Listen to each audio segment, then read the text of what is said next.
Again, should be in large part review for you. I think we're on number 2 right here. So if you guys could try to work through numbers 2 through 5, feel free to compare, discuss, see if everybody seems logical and correct around you, and I'll be around to help as needed, and give these a try. Through 7. So here's number 2. Again, the 5 is a constant multiple. It probably needs to come out. So I would go 5 integral x e to the negative x squared dx. And here is where you'd have a little bit of a choice. You could look at it as a pattern of Timmy messing up the chain rule, or you can look at it as a u substitution. In my opinion, and this is all this is, I look at this and I see the messed up chain rule pretty quickly. I see that the inside is negative x squared, which is what the u would be if you were going to do u substitution. I see the derivative of it should be negative 2x. And so we're missing just a factor of negative 2. And so I would go in and attempt to fix that little mess up by putting a negative 2 right there. Of course, I'm not allowed to do that unless I also do this. Yep. So then this would give me negative 5/2 e to the negative x squared plus c, because the antiderivative of e to the negative x squared is e to the negative x squared, right? As long as the du is correct, which we just ensured by the little fix there, that's what it is.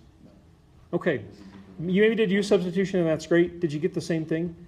Trying to be very practical here. Like if what you're doing works for you, do it. I'm not going to go in and try to change up your method just to change it up. But consider, this is a quick way to do it.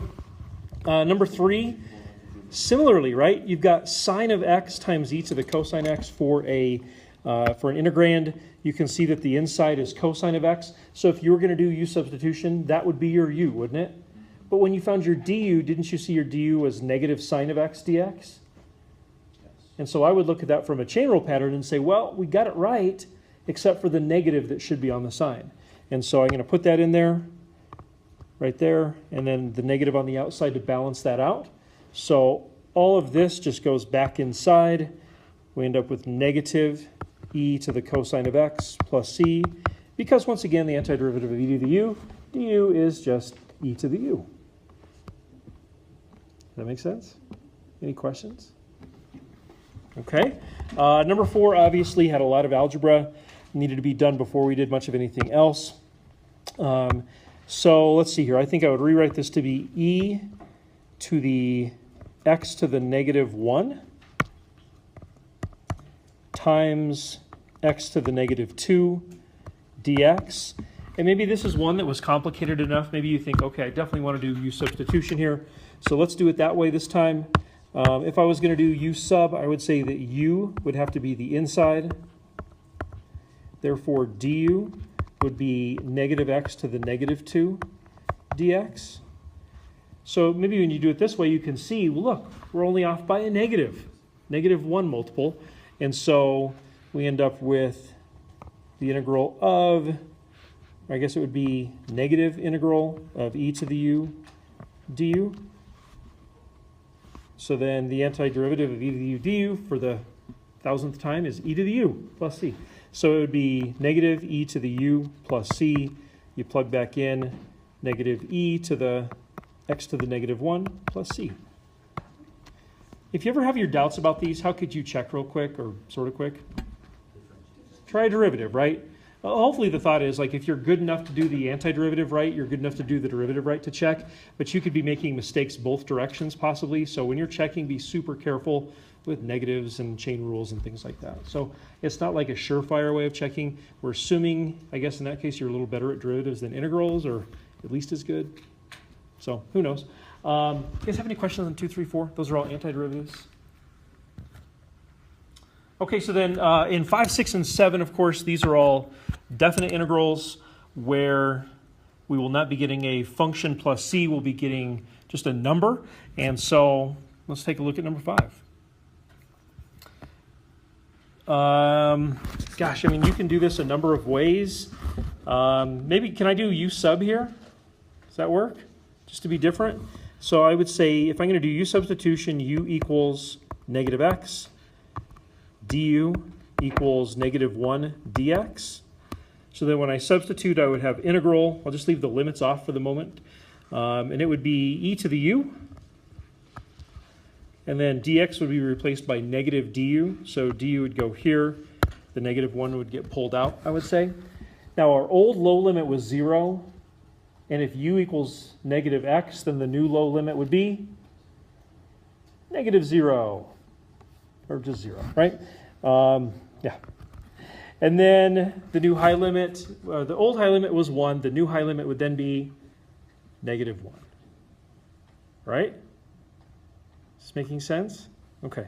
So negative 1. So you could actually do, you could do a little bit of work here, realizing that 0 is higher than negative 1. We're used to accumulating from left to right. This is actually accumulating the other direction. So why not do this? Why not flip the limits around and accumulate in the direction that we're used to? And when you flip the limits, don't you change the sign of the integral? I like this because this reduces the number of negatives that I might lose. I don't know, something to think about. So then the antiderivative of e to the u is just e to the u. So it'd be e to the u evaluated from negative 1 to 0. So e to the 0 minus e to the negative 1. What's e to the 0? Negative 1.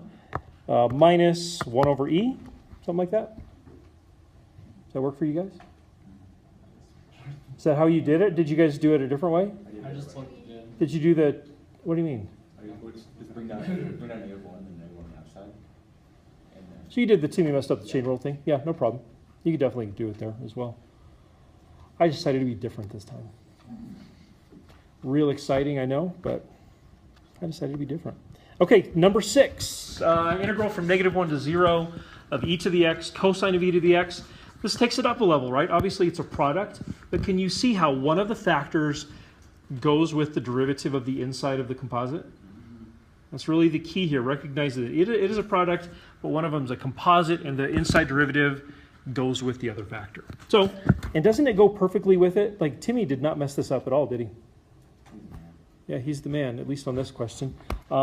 And so we could say right away, I mean, if you want, we'll kind of do the Timmy messed up the chain rule idea on this one instead of the u substitution. The antiderivative of e to the x, cosine of e to the x, would be sine of e to the x. And we're evaluating from negative 1 to 0. So this would be sine of e to the 0 minus sine of e to the negative 1. So that's sine of 1 minus sine of 1 over e. There's the potential there, I think, for us to think that sine of 1 is something we could use the unit circle for, but it's not, right? 1 is a good output for a sine using the unit circle, but 1 is not a good input. So there's really not a lot we could do with that without a calculator beyond that point. Still okay? Bringing up any questions for anybody? All right, cool. All right. And then finally, we get to number 7. The integral from 0 to 1 of e to the x over 1 plus e to the x. So this is different. This is obviously a fraction. And when you're thinking about a fraction, what should be the very first thing you consider? ln. Yeah. So really what you're asking yourself is the derivative of the bottom, the top, and the answer to that question is yes, it is. So this is ln, right? This is perfectly set up for ln.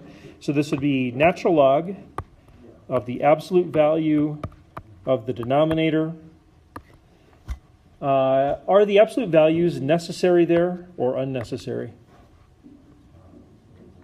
unnecessary. They are. Why? Because Something is always less than 1. Say it again.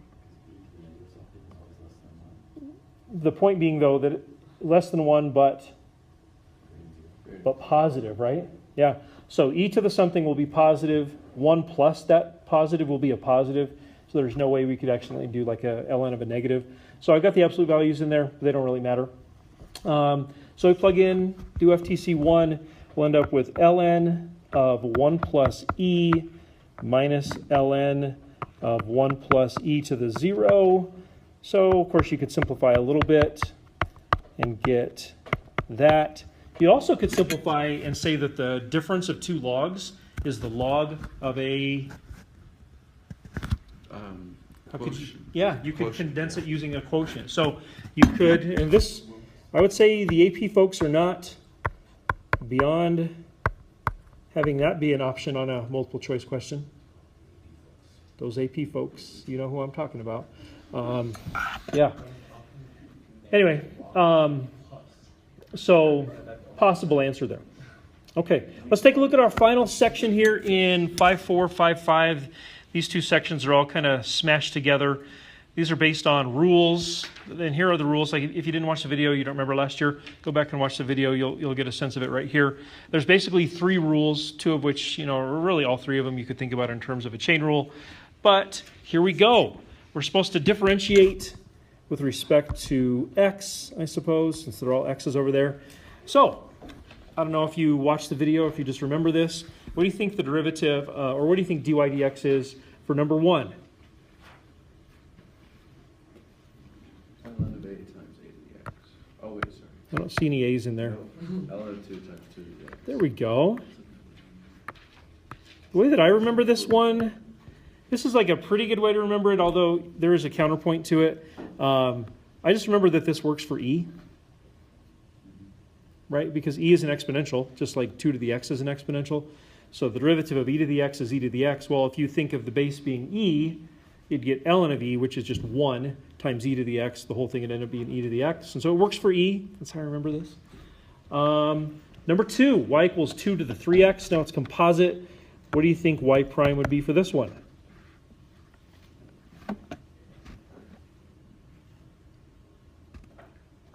Perhaps some video watching is ln of 2 in your future. times 2 to the 3x times 3. ln of 2 times 2 to the 3x times 3 is correct.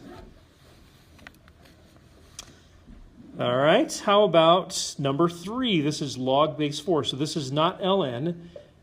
So this, if you think about it, this is sort of adaptable towards ln. In fact, this is where the rule comes from, changing the base to ln. But kind of curious, straight up, anybody know? For number 3, y prime would equal? 1 over x times the natural log of 4. Perfect. And the ln of 4 is in the denominator, right? Mm-hmm. So that right there? Yeah. So 1 over x ln 4 is exactly right. Good job, Cameron. On it. All right, and then number 4 then is similar. It's a chain rule version. What do you think y prime would be for that one? 1 over cosine of x times the natural log of 10. Then all that multiplied by negative sine of x. Chain rule, yep. Again, plenty of modifying, simplifying could be done there. Sine over cosine being tangent and whatever. You could do stuff with that if you so chose. And then finally, I feel like number 5 comes full circle back around towards number 1. Number 5 is essentially the opposite operation of number 1. So instead of multiplying by ln of 2, we divide by ln of 3. Yeah, so it'd be 1 over natural log of 3 times 3 to the x, and then don't forget the plus c. You really could think of that as a u substitution or Timmy messed up the chain rule scenario if you wanted to. And by the way, that's like a really odd part of the AP curriculum where it's just kind of like, it's one of the few times where it's like, there's a rule, memorize it, kind of. We want to understand the rule, and if you watch the video, you'll get a sense of where the rules come from. There's a little explanation on those. But as far as like being able to practically execute it, it's like one way or the other, memorize it, use it, done. Most of the other concepts are not quite like that, but that one is. So, hey, tomorrow we'll get to 5.6 and 5.7, arctan, arcsine, and very likely we will talk about those different functions we talked about, hyperbolic sine and hyperbolic cosine. Very realistic we could reach those tomorrow. Okay? So have a great day. See you tomorrow. Reading